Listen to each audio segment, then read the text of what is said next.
Konnichiwa minasan! Bienvenue sur Crystal Review. Pour les personnes qui ne me connaissent pas encore, moi c'est Chris. Et aujourd'hui, je vais vous parler du manga Les Carnets de l'apothicaire. Alors, Les Carnets de l'apothicaire, c'est un roman tout d'abord de Natsu Hyuga, adapté au format manga par Neko Kurage et Itsuki Nanao. C'est un seinen publié chez les éditions Kiyun depuis 2021 en France. Au Japon, c'est Square Enix qui s'occupe de la publication et il y a pour l'instant 10 tomes de parus.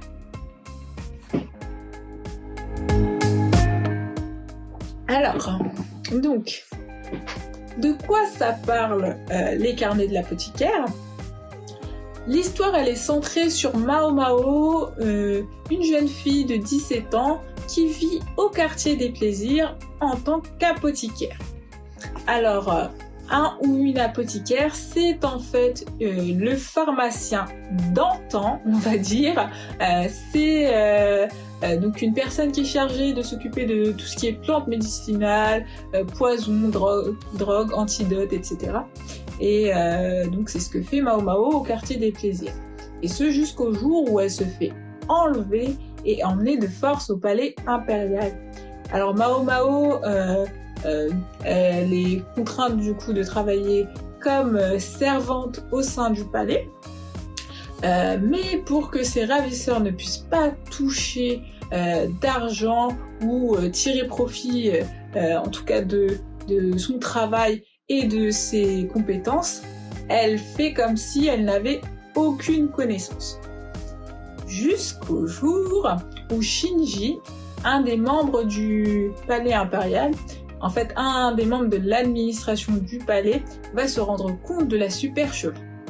Alors, à partir de là, Mao Mao, elle est envoyée au sein du palais ou de la cour où sont les favorites, et elle est mise au service de l'une des favorites de l'empereur. Mao Mao, elle va travailler là, mais elle va aussi résoudre un mystère. En fait, elle va trouver la cause du décès des bébés impériaux. Donc, c'est à partir de là que vont s'enchaîner les aventures de Mao Mao. Et je ne vais pas en dire plus pour ce qui est du résumé. Alors, mon avis, moi, sur ce manga, c'est plutôt cool en fait. C'est vraiment un de mes mangas vraiment préférés. J'ai beaucoup accroché.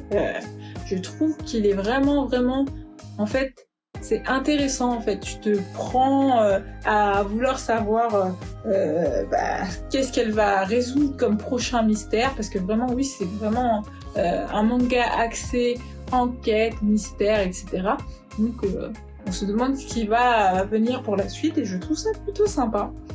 Et pour ce qui est du chara design de ce manga, eh ben, il est plutôt cool aussi. C'est plutôt sympa. C'est mignon, quoi. Tu t'attends pas à ça d'un seinen et puis je trouve ça vraiment cool. Enfin, quoique, il y a des seinen avec des charas plutôt sympas aussi. Mais ouais, j'ai bien accroché et je vous conseille d'aller le lire. Franchement, il est top. Voilà. Je crois que j'ai fait le tour. Ah, j'ai oublié juste de nuancer. En fait, au niveau du chara design, au niveau du design, il manque parfois un tout petit peu de décor, s'il faut chipoter, mais sinon, RAS, hein, franchement, il est super cool. Voilà. Donc, c'est tout pour cette manga review. Si tu as des petits commentaires ou des choses à rajouter que je n'aurais pas dit, eh ben, tu n'hésites pas à le mettre dans les commentaires, encore une fois. Si tu veux donner ton avis aussi, ça peut être cool.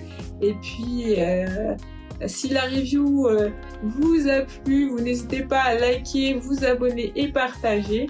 Je sais pas pourquoi je vous tutoie un coup, je vous vois, c'est pas grave. Et comme je le dis à chaque fois, si la journée d'aujourd'hui n'a pas été la meilleure qui soit, demain est un autre jour. Je vous dis à bientôt pour de prochaines vidéos. Ciao ciao!